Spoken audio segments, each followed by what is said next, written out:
우박사 TV. 자, 이제 오박사가 보여드리는 혼자 경매하는 경매 MPL 공부하시는 분들에게 이제 보여드리는 책 시리즈 7번째 이제 요놈입니다. 요놈. 최근에 나왔는데요. 경매쟁이 책 제목이 그렇습니다. 경매쟁이 목에 걸린 큰 가시 빼내기.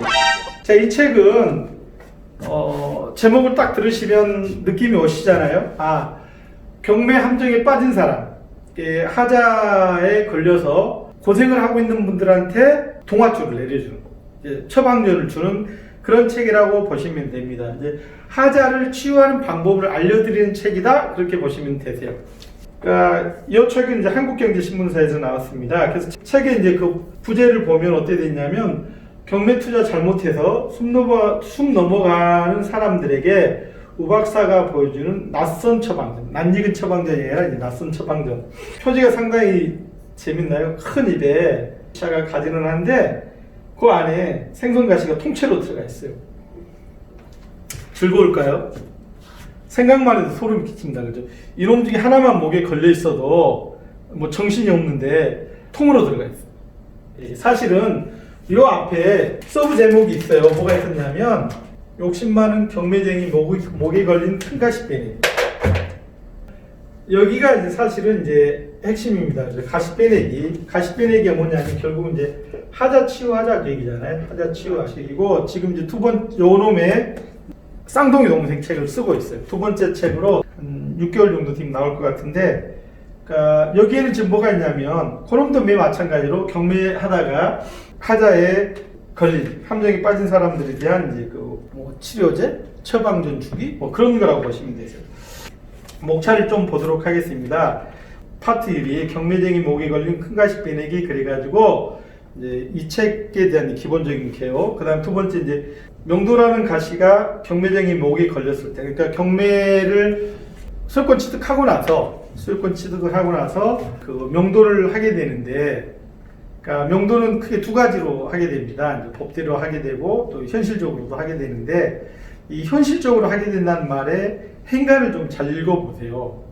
어쨌든 그렇게 했을 때, 그러니까 명도라는 거는 항상 그렇잖아요. 경매는 나 혼자 있을지 몰라도 명도는 상대가 있다고 얘기했어요. 상대가 있는 명도라는 게임을 할 때 어쨌든 내가 어떻게 이제 우위를 확보하고 그 게임을 풀어나가는가에 대한 얘기를 써놨습니다. 그 다음에 세 번째는 경매판의 도깨비 유치권 함정에 빠졌을 때 6가지 그 유치권에 대해서 문제가 발생을 한 건에 대해서 실제 굉장히 실질적으로 선생님들이 읽으시면, 아 맞아, 유치권을 이렇게 해결하네.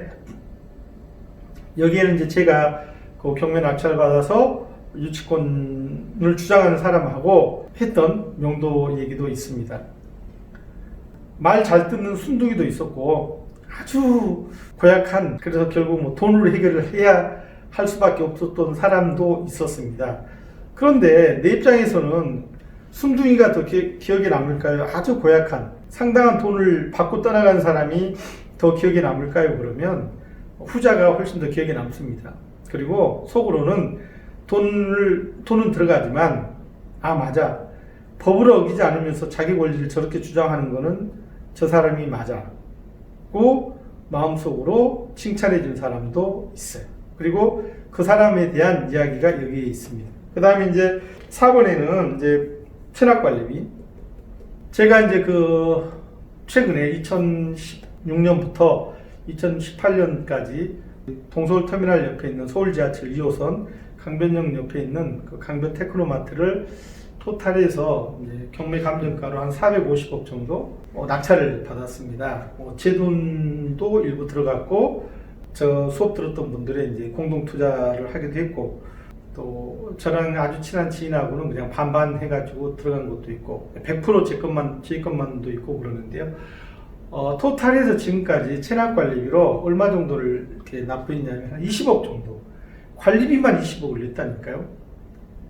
거기에 대한 사건 번호가 여기 다 있습니다. 그 다음에 이제 체납관리비를 주장을 할 때 어떻게 해결하고 나오는 방법이 있는지, 그 다음에 체납관리비를 주고 나면 어떤 문제가 생기는지, 안 주면 어떤 문제가 생기는지, 그 다음에 안 주고도 할 수 있는 것, 그 다음에 체납관리비를 주고 나서 구상금 청구 소송을 할 수 있는지, 그 다음에 체납관리비 안 냈다고 이사를 못 들어가게 하거나 공사를 못하게 하거나 뭐 정기 단전 단수를 하거나 이랬을 때 이제 어떻게 불법행위가 구성되는지에 대한 것들에 대한 얘기가 여기 있습니다.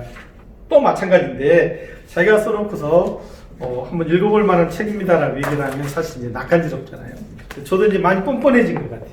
많이 이제 염치 없는 소리도 잘하고 이제 뻔뻔해진 소리도 잘합니다만은 유용한 경매 시리즈 경매 함정에 빠진 사람들이 얘기만 딱 거기서 스톱을 했지만 이 책은 이제 경매 함정에 빠진 사람들이 어떻게 그 함정에서 탈출을 하는지에 대한 구체적인 솔루션을 보여주고 있다. 그 해결책을 제가 이 책에서 썼지만 문제가 있으면 해결책이 있고 병이 있으면 약도 있다고 생각하는 게 제 생각입니다. 그래서 경매 하자에 빠졌을 때 어떻게 그 하자로부터 이제 최소한의 비용 또는 비용을 안 들이고 탈출할 수 있는가에 대한 구체적인 방법을 제시한 책이라고 생각을 합니다. 그래서 우 박사 낯선 처방전이잖아요. 그 여기 뭐라고 써져 있냐면 생지옥에 빠져서 난 절대 손해보지 말자가 이 책에, 그 다음에 또 제가 경매를 하는 큰 원칙 중에 하나가